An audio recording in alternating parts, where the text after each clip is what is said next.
आपण पाहत आहात SM मराठी न्यूज। लोकशाहीच्या रक्षणासाठी सदैव कटिबद्ध असलेले एक रोखठोक व लढाऊ news channel SM Marathi news, जिथे अन्याय तिथे आम्ही। वंचित बहुजन आघाडीची कोल्हापुरात महत्त्वपूर्ण बैठक।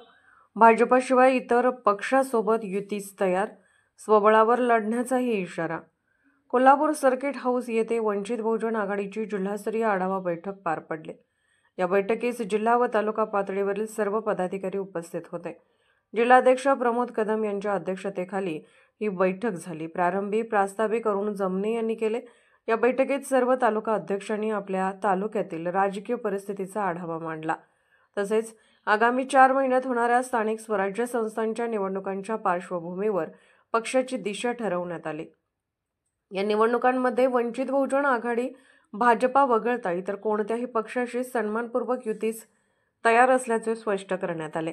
मात्र कोणत्याही पक्षाने वंचितला गृहीत धरले किंवा दुय्यम स्थान दिल्यास जिल्ह्यातील सर्व निवडणुका स्वबळावर लढण्याची तयारी असल्याचाही इशारा यावेळी देण्यात आला।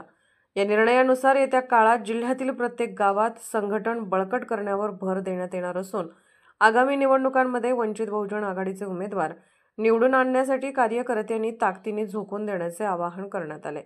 या बैठकीला प्रमोद कदम जिल्हाध्यक्ष, प्रकाश कांबळे उपाध्यक्ष, BR कांबळे, दामाजी जाधव, अरुण जमने जिल्हा सचिव, जनार्दन गायकवाड हातकणंगले तालुका अध्यक्ष, संदीप कांबळे शिरोळ तालुका अध्यक्ष, नितीन कांबळे करवीर तालुका अध्यक्ष, अरुण सोनवणे कोल्हापूर शहर अध्यक्ष, अमित नागटिळे युवा अध्यक्ष यांच्यासह मोठ्या संख्येने प्रमुख पदाधिकारी उपस्थित होते। वंचित बहुजन आघाडीचा जय हो। वंचित बहुजन आघाडीचा जय हो। श्रद्धेय प्रकाश तथा बाळासाहेब आंबेडकर तुम आगे बढ़ो, हम तुम्हारे साथ हैं। श्रद्धेय प्रकाश तथा बाळासाहेब आंबेडकर तुम आगे बढ़ो, हम तुम्हारे साथ हैं। वंचित बहुजन आघाडीचा जय हो। SM मराठी न्यूज चॅनलला लाईक करा, शेअर करा आणि सबस्क्राइब करा।